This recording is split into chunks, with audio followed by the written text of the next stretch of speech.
So at the start of Darkest Hour, Rocky and Adam were captured by Dark Specter and taken prisoners along with a bunch of other Rangers, and soon they were transformed into Dark Specter's evil Rangers, forced to fight their friends, unable to control their body and forced to do Dark Specter's bidding. Now, they were eventually freed from Dark Specter's control and were back to normal, but they were still scarred from the experience. Now, in the finale, there was this panel that caused, I don't want to say a lot of controversy, but when certain people posted the screenshot of the panel out of context, a lot of people ran with the narrative or ran with the story that Rocky and Adam were in a relationship even though nothing was confirmed. Now, this scene could be up to your own interpretation. Are they in a relationship? Are they just holding hands because they went through a traumatic experience? No one really knew. And Melissa never came out and confirmed if they were in a relationship or not. So, like I said, I guess it was up for interpretation if they were in a relationship or not. Well, we kind of have an idea what happened to Rocky and Adam before they went under Dark Specter's control. And this comes from the bonus story in the Darkest Hour hardcover collection released by Boom Studios, where at the end of the book, you've got a bonus story called Between a Rocky and a Hard Place, written by David Wilgoz. I do apologize if I butchered your name. And artwork done by Edris Cristobal. I do apologize if I butchered your name as well. But what this story essentially is it sort of pieces together what happened before Rocky and Adam went under Dark Specter's control. And in this video, we're going to go over it, we're going to recap it, and we're going to talk about it. Now, like I mentioned earlier, this story takes place moments before Rocky and Adam were turned into Dark Specter's generals, and the majority of this story is narrated by Adam, and we see a lot of his inner monologue and sort of his feelings towards his friends as this short story goes on. I mean, it opens up when they were first captured by Lord Zed, and Lord Zed was going to turn them into soldiers, but Aisha was keeping their hopes up, and he says that's something that she does, and without the three of them, they wouldn't become Rangers. But he even says that Rocky and him aren't as cohesive without Aisha around. So we sort of get Adam's inner thoughts of how he feels about his friends, and it's something we'll see a lot throughout this short story. So Adam and Rocky are brought before Dark Specter, and Dark Specter calls them spare Rangers, saying that he knows about the 5 that Zordon chose and the one that he stole from us. So when he means the one that they stole from us, I think they're probably referring to Tommy back in the early days when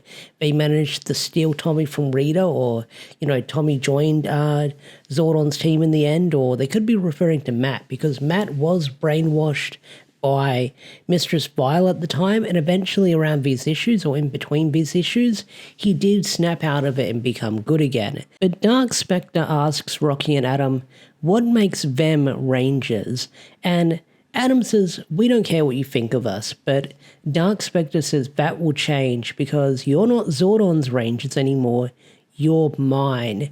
And Rocky and Adam are against this because, you know, Rocky says what makes you think we'll fight for you, but Dark Specter gives them an ultimatum saying, you can fight for me or be destroyed by my hand. I have lots of Rangers at my disposal. Do I need the 2 of you? Well, you're going to have to fight each other to earn your place. So essentially he's making Rocky and Adam fight to the death to earn their place amongst Dark Specter's ranks. So this is terrifying for the both of them because you have Adam wondering if he's bluffing or not and how long can they stall until their friends get here. But Rocky and Adam decide that they're going to fight because, you know, it's the only choice that they have. And here we then get a flashback with the Stone Canyon Trio when they were in the 8th grade. And one thing we learned that not all 3 of them were friends right away at the very beginning.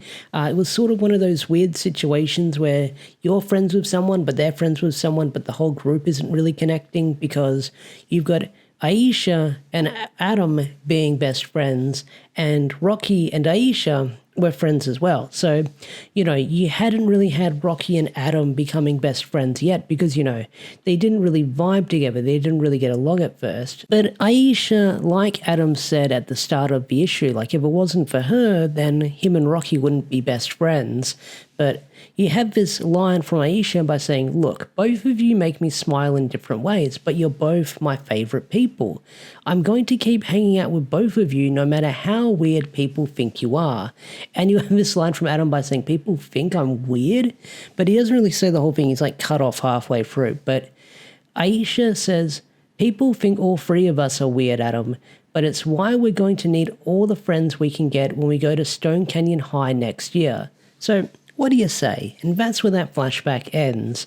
So after that, you then have Adam and Rocky surrounded by these putty soldiers, and it's sort of like a fight club where they're going to have to fight to the death to earn their place amongst Dark Specter's ranks. And this is where we learn from Dark Specter, which is something we kind of knew in the Darkest Hour storyline, is when they morph, they get infused with the Dark Grid energy, but because Adam and Rocky's back's against the wall, well, they're going to have to fight, and they decide they're not going to hold back. So both of them morph, and they soon get corrupted by the Dark Grid energy. And the two of them begin to fight. And right away, Rocky begins attacking Adam, and he's going all out in this fight. And Adam notices it. It's because Rocky doesn't want Adam to lose, but he wants them both to survive. So Adam knows that he needs to trust him by saying that Rocky has his own strengths. And this is when we get another flashback, and this time it takes place a few weeks after the power transfer, and you've got Rocky and Adam talking in the juice bar. And this is where we get a conversation between the two of them, where Rocky tells Adam that he values their friendship and wants to protect it. And it's a nice little moment between the two of them. So back in the real world, you've got Adam and Rocky. They're still fighting. They take out their power weapons, the power axe and the power sword, and they begin clashing their weapons together. And on this page, you get this scene where you get all these different flashbacks, like Adam's about to give a presentation and Rocky's being really supportive towards him. You've got this scene where Adam was able to pick up on Mr. Anderson having a heart attack. You get flashback to the pachinko machine, and of course the Stone Canyon Trio winning the ninja tournament. So you get all these moments between the two of them while they're fighting. Now, after that, it looks like that Adam is able to knock down Rocky in the end, but Rocky is able to get back up, and he just headbutts Adam in the face, and it looks like they're evenly matched in this fight until Dark Specter breaks it up. And his decision in the end, where he says, look, I know who you are, Adam and Rocky, my two champion generals. So yeah, Rocky and Adam aren't destroyed by Dark Specter, of course, because, you know, you don't want to mess with the continuity of what's going on in this story arc, because it ties into it. So they turned in the Dark Specter's generals, and they're still trying to fight off the Dark Grid energy, hoping that their friends will come save them soon.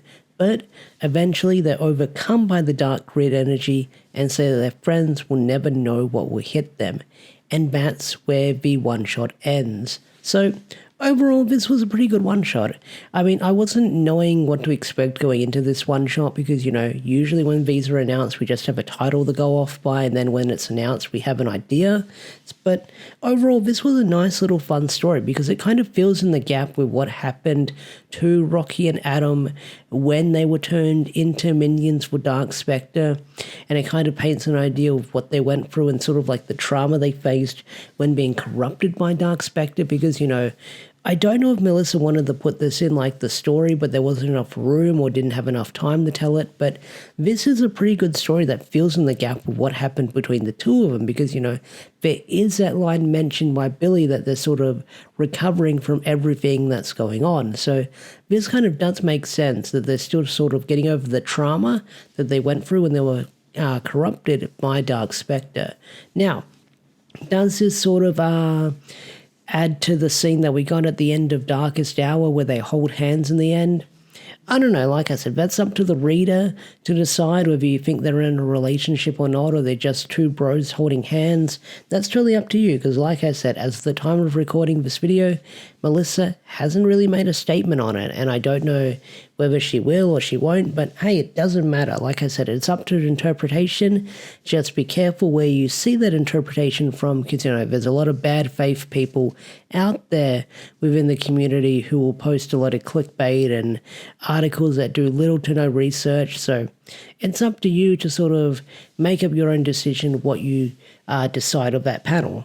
But overall, this was a nice little story, and yeah, it's the last one in the Mighty Morphin Power Rangers hardcover collection because, the Darkest Hour hardcover wraps up the MMPR run, so it's the last one we got. So maybe we'll get one for Power Rangers Prime moving forward if they get hardcovers in the nearby future. We'll have to wait and find out. But overall, what did you think of this one-shot? Did you love it? Did you hate it? Tell me in the comment section down below. I'd love to hear your thoughts and opinions, and I will see you guys later.